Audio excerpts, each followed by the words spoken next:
નમસ્કાર, મંતવ્ય ન્યૂઝમાં આપનું સ્વાગત છે। હું છું કુંજ। મહત્વપૂર્ણ સમાચારોથી બુલેટિનની શરૂઆત કરીશું।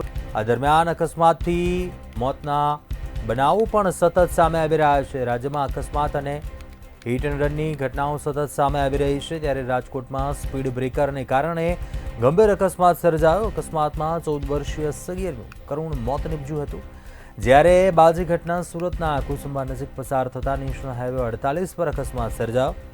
જામરોડ ગામની સીમમાં ત્રિપલ અકસ્માતની ઘટના બની, જ્યારે સુરેન્દ્રનગરના લીંબડી રાજકોટ હાઈવે પર અકસ્માતની ઘટના સામે આવી। આ ઘટનામાં અજાણ્યા વાહન ચાલકે અડફેટે લેતા મહિલાનું મોત થયું, તો રાજ્યમાં અકસ્માતની ઘટનામાં સતત વધારો થયો છે।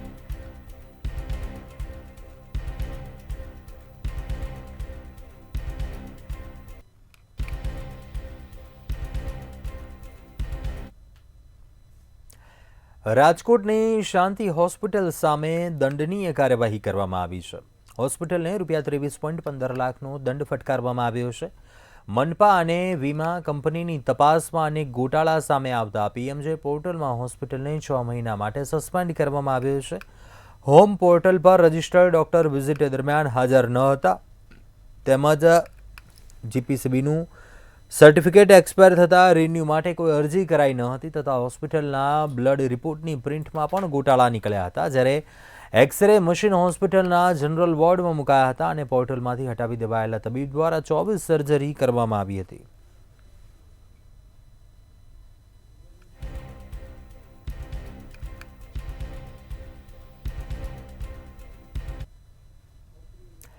રાજકોટ જિલ્લાના ધોરાજીના ફરેણી ગુરુકુલના ખજાનચીનો વિડીયો વાયરલ થયો છે, ત્યારે આ વાયરલ વિડીયોમાં હરિચરણ સ્વામીનું મોઢું સ્પષ્ટ જોવા મળી રહ્યું છે। હરિચરણ સ્વામી ભગવાધારી યુવાન સાથે સૃષ્ટિ વિરુદ્ધનું કૃત્ય કરતા હોવાનો વિડીયો વાયરલ થયો, જ્યારે ફરેણી ધામના આગેવાન મયુરસિંહ ગાળાએ કહ્યું કે આ વિડીયો 8-9 મહિના પહેલાનો છે, વિડીયો ક્યાંનો છે તે ખબર નથી।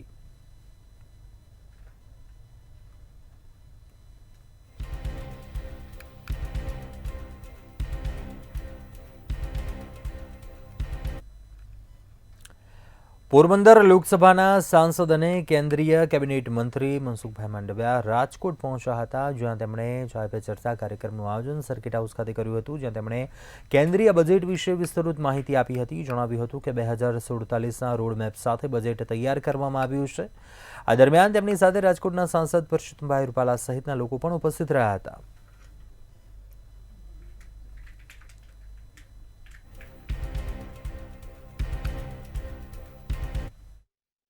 આજે દેશનું બજેટ 50 લાખ કરોડ રૂપિયા થયું, જે 2014 ની અંદર 17 લાખ કરોડ રૂપિયા હતું।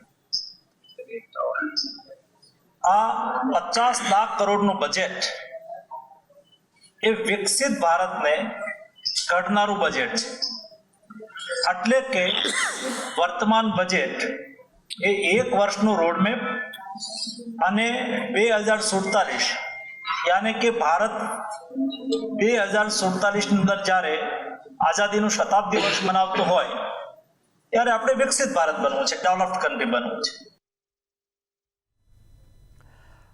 આગળ વાત કરીએ, રાજકોટમાં પ્રયાગરાજ મહાકુંભ જવાના નામે શ્રદ્ધાળુઓ સાથે ચીટિંગ કરવામાં આવી હતી। લીમડા ચોકમાં આવેલી રાજ ટ્રાવેલ્સ દ્વારા 12,000થી વધુ રૂપિયા પડાવીને બસમાં ડીઝલ પૂરું થઈ ગયાના નામે બસમાં પૈડા થંભાવ્યા હતા, તેમજ બે બસમાં બેઠેલા 60થી વધુ મુસાફરો હેરાન થયા હતા। શ્રદ્ધાળુઓએ આ મુદ્દે ધારાસભ્ય ડોક્ટર દર્શિતા શાહને રજૂઆત કરી હતી। ધારાસભ્ય દ્વારા રાજકોટ પરત આવવાની વ્યવસ્થા ગોઠવાઈ હતી। આ સાથે જ કલેક્ટર અને પોલીસ કમિશનરને પણ રજૂઆત કરવામાં આવી હતી। ખરેખર તો 15 તારીખે અમે અહીંથી નીકળવાના હતા, પરંતુ 15 તારીખે એ લોકોએ કોઈ કારણસર ટૂર કેન્સલ કરી અને અમને જાણ પણ નહોતી કરી। પછી 17 તારીખે અમે રાત્રે અહીંથી 18મીએ વહેલી સવારે 1 વાગે નીકળ્યા, તો 4 દિવસ સુધી તો ચાલ્યું। 4 દિવસ પછી અમે ચિત્રકૂટથી આગળ પહોંચ્યા, એટલે કે પૈસા નથી ડીઝલના, એટલે અમે વ્યક્તિ દીઠ 350 ઉઘરાવી અને અહીંયા અમારા જે સાથે મેનેજર કહેવાય એલિસભાઈ એમને આપેલા। ત્યાર પછી પાછા બીજા 4 દિવસ સુધી ચાલ્યું, અમને ક્યાંય પણ હોટલની કેવી સુવિધા। રાજકોટથી જેમાં શ્રદ્ધાળુઓ ત્યાં સ્નાન કરવા ગયા હતા, એનો મને એક સવારે ફોન આવ્યો કે બેન 2 દિવસથી અમે અહીંયા લાલગંજ ગામ છે ત્યાં મિર્જાપુર હાઈવે ઉપર અમે 2 દિવસથી રસ્તા ઉપર પડ્યા છીએ અમારે ટ્રાવેલ્સ વાળા અમારો ફોન ઉપાડતા નથી, અમને કાંઈ જવાબ દેતા નથી. અમે ખાધા પીધા વગરના હાઈવે ઉપર રસ્તા વચ્ચે સાવ નોધારા થઈને પડ્યા છીએ, તો બેન અમારી કંઈક વ્યવસ્થા કરો. એટલે ત્યારે ગાંધીનગરથી જ મેં કલેક્ટરશ્રીને અને પોલીસ કમિશનરશ્રીને તરત જ ફોન કર્યો.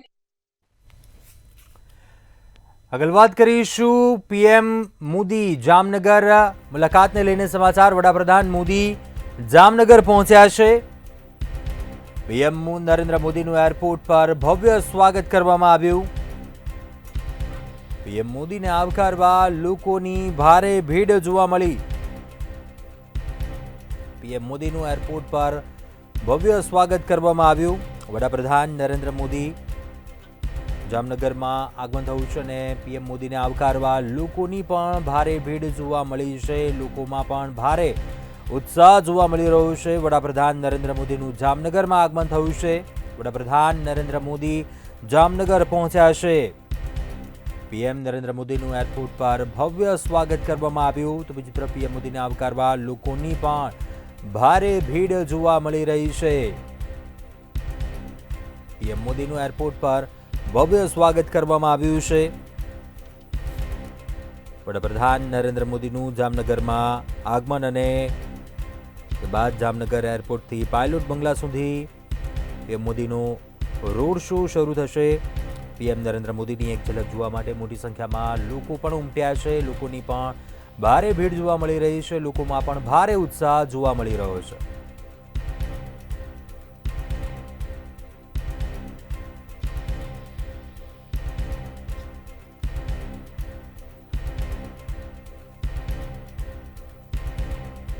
વડાપ્રધાન નરેન્દ્ર મોદીનું જામનગરમાં આગમન થયું છે.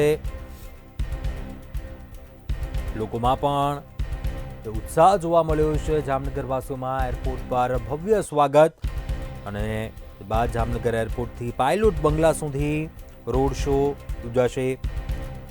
વડાપ્રધાન નરેન્દ્ર મોદીની એક ઝલક જોવા માટે મોટી સંખ્યામાં લોકો પણ ઉમટ્યા છે. લોકોમાં પણ ભારે ઉત્સાહ જોવા મળી રહ્યો છે.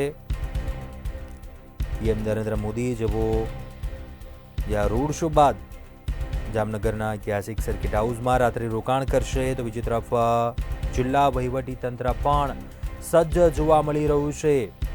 વડાપ્રધાન નરેન્દ્ર મોદીનું જામનગરમાં આગમન, જામનગર એરપોર્ટથી પાયલોટ બંગલા સુધીનો રોડ શો યોજાઈ રહ્યો છે. બીજી તરફ લોકોમાં પણ ભારે ઉત્સાહ છે. બીજી તરફ જિલ્લા વહીવટી તંત્ર પણ સજ્જ છે. વડાપ્રધાનની એક ઝલક જોવા માટે લોકો પણ મોટી સંખ્યામાં ઉમટ્યા છે.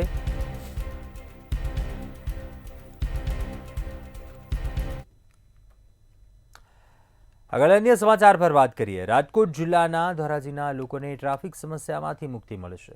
ધોરાજી જૂનાગઢ રોડ ઉપર ઓવરબ્રિજ બનાવવાની કામગીરી શરૂ કરાઈ છે. 2 વર્ષ સુધી ઓવરબ્રિજ બનાવવાની કામગીરી કરવામાં આવશે. હાલ ડાયવર્ઝનને કારણે વાહન ચાલકોને હાલાકી થઈ રહી છે. ધોરાજીથી જૂનાગઢ જવા માટે વાહન ચાલકોને ડાયવર્ઝન આપવામાં આવ્યું છે. ડાયવર્ઝનને કારણે એમ્બ્યુલન્સ જેવા ઇમરજન્સી વાહનો અને દર્દીને જૂનાગઢ સારવાર અર્થે લઈ જવામાં હાલાકી પડે છે.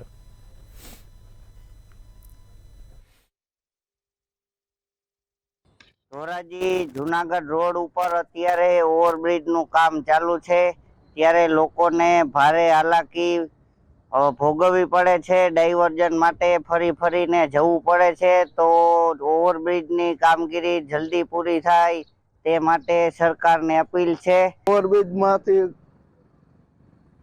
ટ્રાફિક સમસ્યાનો હલ તો મળશે, પણ આવનારી સમયમાં અત્યારે ડાયવર્ઝનનું થોડુંક વૈકલ્પિક રસ્તો બનાવે તો સારો રહે. અત્યારે સ્વામિનારાયણ મંદિર પાસે જુનાગઢ રોડ ઉપર રેલવે ફાટક પાસે ઓવરબ્રિજનું કામ હાલે છે. ઓવરબ્રિજ તો મંજૂર થઈ ગયો છે. ઓવરબ્રિજની કંપની વાળાએ જે ડાયવર્ઝન જે મંજૂર કલેક્ટરે રાજકોટ મંજૂર કર્યું છે એની જગ્યાએ સોસાયટીમાંથી ડાયવર્ઝન કર્યું છે. અત્યારે સોસાયટીની અંદર રેસિડેન્ટલ એરિયાની અંદર ડાયવર્ઝન આપ્યું છે ગાડી માટેનું, 4 વ્હીલ માટેનું, 2 વ્હીલ માટેનું. તો સ્થાનિક લોકોને બહુ પ્રશ્ન છે, કારણ કે અત્યારે 10મા 12માની પરીક્ષા હાલે, સ્કૂલને પરીક્ષા છોકરા જતા હોય, લેડીઝો બજારમાં જતી હોય, તો અત્યારે ધૂળ અને રસ્તામાં મોટા હેવી વાહન નીકળે તો નાની ગાડીઓને બહુ તકલીફ પડે. ધોરાજીના જુનાગઢ રોડ ઉપર ઓવરબ્રિજનું કામ શરૂ થઈ ચૂક્યું છે, જે ધોરાજીના રહેવાસીઓ માટે સારી બાબત કહેવાય કે પુલનું કામ ચાલુ થાય છે. વાહનો ચાલકોને જે ટ્રાફિકનો અંત આવશે. પરંતુ સામે એક બીજી સમસ્યા એવી છે કે ધોરાજીનો જે ઓવરબ્રિજના હિસાબે જે સર્વિસ રોડ કાઢવામાં આવ્યો છે એમાં વાહન ચાલકોને બહુ જ હાલાકી પડી રહી છે. જેમ કે જુનાગઢ જવું હોય તો જમનાવર થઈને જવું પડે છે, જ્યાં અજાણ્યા વાહન ચાલકોને એ રસ્તાની ખબર પણ નથી કે ક્યાંથી જુનાગઢ જવું. અહીંથી જવાની મનાઈ છે, નાના વાહનો સિવાય મોટા વાહનો કોઈ નીકળી શકતા નથી. હું આપને દ્રશ્યો બતાવીશ કે જો કામ શરૂ થઈ ચૂક્યું છે, પરંતુ જો સર્વિસ રોડ એ વ્યવસ્થિત રીતે અહીંથી બાજુમાંથી કાઢવામાં આવે તો અજાણ્યા વાહન ચાલકોને હાલાકીમાંથી મુક્તિ મળી શકે. અને બીજી બાજુ જોવા જઈએ તો સ્થાનિકોનું એવું કહેવું છે કે જે અહીંથી જે સર્વિસ રોડ કાઢવામાં આવ્યો છે ત્યાં જો ડાંબર કરવામાં આવે તો વાહન ચાલકોને તકલીફ પડતી ઓછી થઈ જાય અને ધૂળની ડમરીઓ પણ ઉડતી બંધ થઈ જાય. વિમલ સોંદરવા, મંતવ્ય ન્યૂઝ, ધોરાજી. આગામી 5 માર્ચે જૂનાગઢને નવા મેયર મળશે, ત્યારે ચૂંટણી બાદ પ્રથમ વખત મનપાનું જનરલ બોર્ડ મળશે. નવા મેયર, ડેપ્યુટી મેયર અને સ્ટેન્ડિંગ ચેરમેનની વરણી કરવામાં આવશે. 4 માર્ચે ગાંધીનગરમાં પાર્લામેન્ટરી બોર્ડમાં નામ પર મહોર લાગશે, જ્યારે 2 દિવસ પહેલા જ ભાજપ દ્વારા સેન્સ પ્રક્રિયા યોજાઈ હતી. નવા મેયર સહિતના પદાધિકારીઓ માટે સેન્સ પ્રક્રિયા યોજાઈ હતી.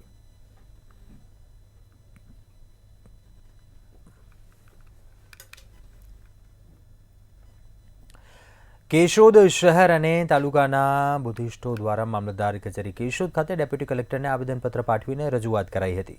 બિહારના મહાબૌદ્ધ વિહાર ગયા ગામે વિશાળ વિહાર આવેલું છે, જેમાં અન્ય લોકો દ્વારા ગેરકાયદેસર કબજો જમાવી લેતા બુદ્ધિસ્ટોએ ઉગ્ર બની ડેપ્યુટી કલેક્ટરને આવેદનપત્ર પાઠવ્યું હતું, જેમાં મહાબૌદ્ધ વિહાર ગયા ગામનો કબજો બૌદ્ધ લોકોને મળવો જોઈએ તેવી માંગણી કરાઈ હતી. મુસ્લિમ ભાઈ હોય તો એની મસ્જિદ હોય કે દરગાહ હોય તો એનું સંચાલન એ લોકો જ કરતા હોય છે. ઠીક એવી રીતે હિન્દુ ભાઈના મંદિરોની અંદર પણ એ લોકો જ એનું સંચાલન કરતા હોય છે. ક્રિશ્ચિયન હોય, શીખ ભાઈ હોય, કોઈ પણ હોય, તો હું મારા સમસ્ત ભારત બંધુને એ કહેવા માંગુ છું કે બૌદ્ધોની વિરાસતની અંદર બ્રાહ્મણોનું શું કામ છે? એ કેમ કબજો લઈને બેસી ગયા છે અલીગલી? આગળ વાત કરીએ ભાવનગરમાં આનંદનગર વિસ્તારમાં રહેતી પરિણીત મહિલા સાથે વિધર્મી યુવકે દુષ્કર્મ આચર્યું હોવાની ઘટના સામે આવી. વિધર્મી યુવકે પરિણીત મહિલાને પોતાની વાતોમાં ફસાવી મેલી મુરાદ પાર પાડી હતી. પતિ સાથે મનદુખ થતાં પરિણીતા પિયર જવા આરોપીની રિક્ષામાં બેઠી હતી. પતિ પત્નીના ઝઘડાને ભાકી વિધર્મીએ પરિણીતાને વાતોમાં ફસલાવી હતી. વિધર્મીએ આશ્વાસન આપી હમદર્દી જતાવી પરિણીતાનો નંબર મેળવ્યો.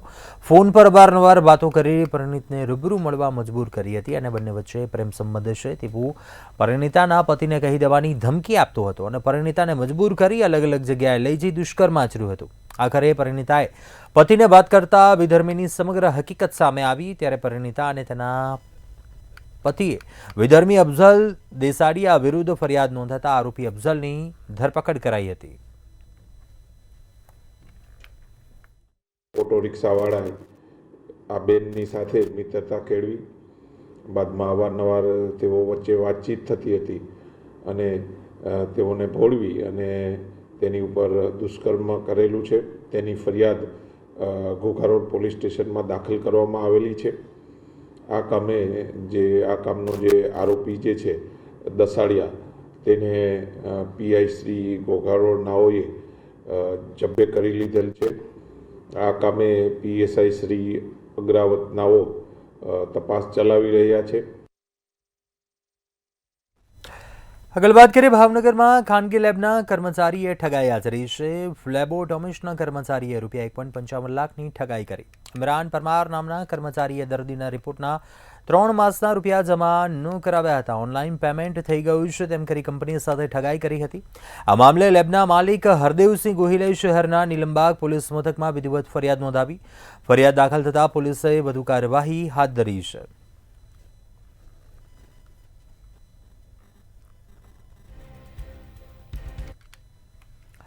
ભાવનગરમાં વધુ એકવાર ખાખી પર આક્ષેપ લાગ્યા છે. ઘોઘા રોડ પોલીસ સ્ટેશનના પોલીસ કર્મીઓ સામે આક્ષેપ લાગ્યા. પીએસઓ અને પીએસઆઈને સસ્પેન્ડ કરવા ગૃહમંત્રીને રજૂઆત કરાઈ છે. ઘોઘા રોડ પોલીસ સ્ટેશનના પીએસઆઈ એમજી મકવાણા પર ખોટી ફરિયાદ લઈ બહેન દીકરીઓના નામ ઉમેરવાના તેમજ મૂળ ફરિયાદીને જ ગુનેગાર બનાવ્યા હોવાના આક્ષેપ લગાવાયા છે. સાદી કલમનો ઉપયોગ કરી આરોપીઓને છાબરવાના પણ આક્ષેપ કરાયા. ફરિયાદી દ્વારા ગૃહમંત્રી હર્ષ સંઘવી સમક્ષ અરજી કરી ઘોઘા રોડ પોલીસના પીએસઓ શહેજાદ સૈયદ અને પીએસઆઈ એમજી મકવાણાને સસ્પેન્ડ કરવા કરવાની માંગણી કરાઈ છે.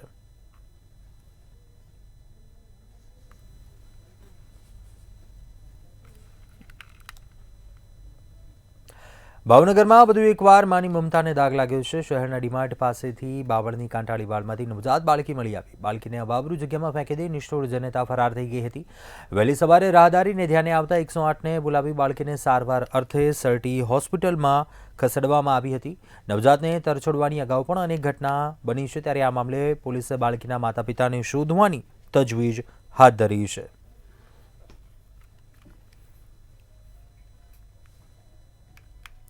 સુરેન્દ્રનગર જિલ્લામાં ફરી ખનીજ ચોરી પર દરોડા પાડવામાં આવ્યા. વઢવાણ તાલુકાના કેરાળા નજીક ગેરકાયદેસર રીતિના વોશ પ્લાન્ટ પર વઢવાણ પ્રાંત અધિકારી અને ટીમ દ્વારા વ્યાપક દરોડા પાડવામાં આવ્યા હતા. તેમજ દરોડા દરમિયાન ₹3.20 કરોડનો મુદ્દામાલ જપ્ત કરવામાં આવ્યો હતો. હિટાચી મશીન, ડમ્પર સહિત 8 જેટલા વાહનો કબજે કરાયા હતા. ત્યારે પ્રાંત અધિકારીએ તવાઈ બોલાવતા ખનીજ ચોરોમાં ફફડાટ ફેલાયો છે.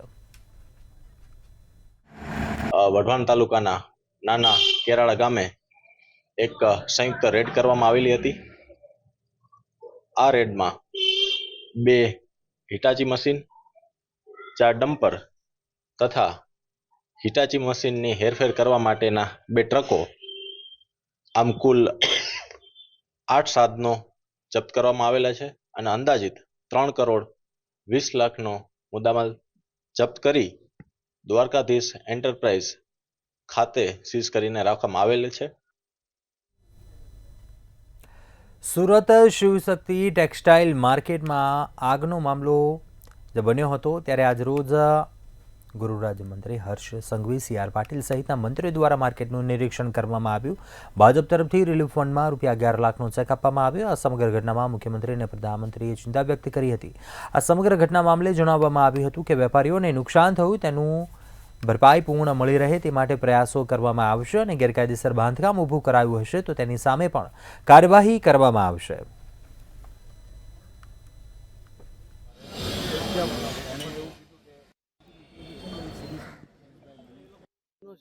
માર્કેટ લગભગ 800 થી 850 જેટલા દુકાનો સાથેનું આ એક માર્કેટ છે. એની અંદરના વેપારીઓ વર્ષોથી અહીંયા બિઝનેસ કરે છે. સ્વાભાવિક છે, સુરત શહેરના માર્કેટોની અંદર ભીડો પણ છે.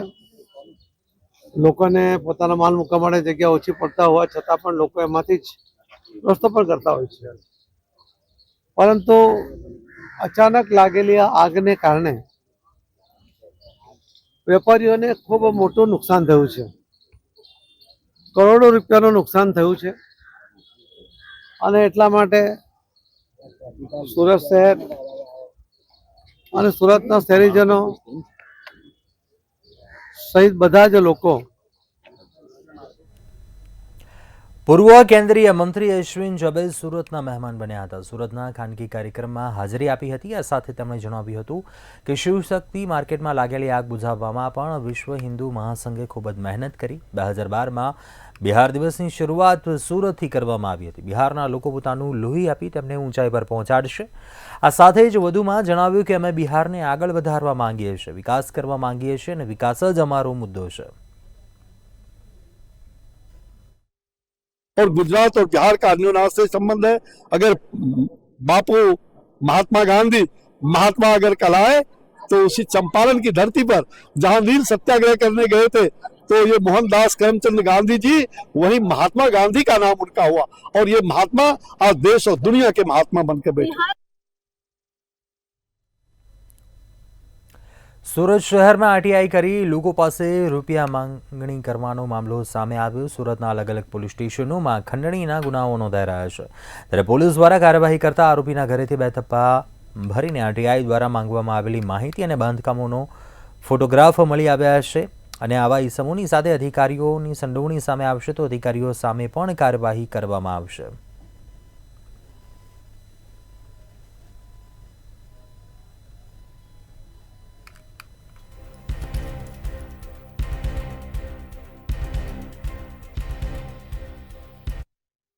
કે જેની અંદર અમુક આરટીઆઈ એક્ટિવિસ્ટ બનીને બધી માહિતીઓ મેળવી અને ખંડણીઓ ઉઘરાવવાનું કામ કરે છે. તો છેલ્લા 8-10 દિવસની અંદર સુરત શહેરની અંદર 25 કરતાં વધારે આવા ખંડણીના ગુનાઓ દાખલ થયેલા છે. જેની અંદર ગઈકાલે કતારગામ પોલીસ સ્ટેશનની અંદર 1 ગુનો અને ચોક બજારની અંદર બીજા 2 ગુના આ રીતે ખંડણીના દાખલ કરવામાં આવેલા છે. જેની અંદર એક આરોપી છે જે મિતેશ જરીવાલા, એને કતારગામ પોલીસે અટક કરેલો છે. આગળ વાત કરીશું મહત્વપૂર્ણ સમાચાર મોરબીથી સામે આવી રહ્યા છે. મનપાની ફરી એકવાર બેદરકારી સામે આવી છે. મોરબીથી આ સમાચાર, જ્યાં અવારનવાર ગાય જે કુંડીમાં ખાબકી રહી છે. અગાઉ પણ આ મામલે અનેકવાર રજૂઆત કરવામાં આવી છે, છતાં પણ પરિણામ શૂન્ય જોવા મળ્યું. લગધીરવાસ ગેટ નજીક ગાય કુંડીમાં ખાબકી હતી. ગૌરક્ષકોએ મનપાને આ મામલે ફરિયાદ કરી છે.